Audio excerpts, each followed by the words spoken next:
Monsoon bike ride in western ghats day 1 bike ride from Bengaluru to Sringeri. Bengaluru నుంచి Sringeri 320 kilometre distance ఉంటుంది. నేను morning 10 లోపల bike ride start చేస్తే at least 7:30 లోపల శృంగేరి రీచ్ అవుతాను. లేదా డీప్ ఫారెస్ట్ లో నైట్ టైము, అందులో వర్షంలోనూ బైక్ రైడ్ చేయాల్సి వస్తుంది. అక్కడ రోడ్లు కూడా సరిగ్గా కనిపించం. ఈ బెంగళూరు ట్రాఫిక్ లో నేను ఫ్రెండ్ దగ్గరికి వెళ్ళి బైక్ తీసుకుని వచ్చేసరికి చాలా లేట్ అయిపోయింది. సో దీనివల్ల మార్నింగ్ 10 కల్లా బైక్ రైడ్ స్టార్ట్ చేద్దాం అనుకున్న నా ప్లాను తీరా నేను బైక్ రైడ్ స్టార్ట్ చేసే టైంకి ఆఫ్టర్నూన్ 1 PM అయిపోయింది.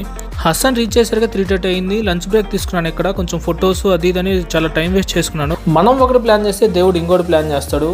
ఒక్కోసారి మనం ఏదైతే జరగకూడదు అని బలంగా కోరుకుంటామో అదే ఫేస్ చేయాల్సిన సిచ్యువేషన్ వస్తుంది. అసలైన బైక్ రైడ్ ఇప్పుడు స్టార్ట్ అవుతుంది. ఎందుకంటే నెక్స్ట్ 80 కిలోమీటర్స్ నేను ఈ నైట్ టైము డీప్ ఫారెస్ట్లో బైక్ రైడ్ చేయాలి.